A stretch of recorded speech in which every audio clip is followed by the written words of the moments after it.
சாட்டை துரைமுருகனோட யூடியூப் சேனலுக்கும் நாம் தமிழர் கட்சிக்கும் எந்த தொடர்பும் கிடையாதுன்னு சீமான் சொல்லி இருக்கிறது பரபரப்பை ஏற்படுத்தி இருக்கு.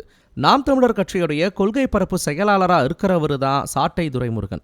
இவரு கட்சியில இருந்த முக்கிய நிர்வாகிகள் விலகிட்ட நிலைமையிலையும் சீமானுக்கு பக்கபலமா இருந்து வராரு. சீமான் விஜயலட்சுமி விவகாரத்திலையும் சமரசம் செய்ய முயற்சி செஞ்சார். நாம் தமிழர் கட்சிக்கு வர எல்லா விமர்சனங்களுக்கும் காட்டமான எதிர்வினைகள் கொடுத்துட்டு வந்தார். அதே மாதிரி ஆளும் கட்சியான திமுக மேல கடுமையான விமர்சனங்களும் முன் வச்சார். இது மட்டும் இல்லாம திமுக தலைவர்களை அருவருக்கத்தக்கதா பேசினதா இவர் மேல புகார் கொடுக்கப்பட்டு சில சமயங்கள்ல கைது செய்யப்பட்டு சிறைகள்லையும் அடைக்கப்பட்டார். பிறகு ஜாமீன்ல வெளியே வந்தார். இதையெல்லாம் தாண்டி சாட்டை துரைமுருகன் நடத்துற யூடியூப் சேனல்ல விவி மினரல்ஸ் அதிபரான வைகுண்டராஜனுக்கு எதிரான வீடியோ ஒன்னு வெளியிடப்பட்டிருந்துச்சு. பாஜக மாநில தலைவர் நயினார் நாகேந்திரனுக்கு ஆதரவா பேசி மற்றொரு வீடியோ வெளியிடப்பட்டிருந்தது.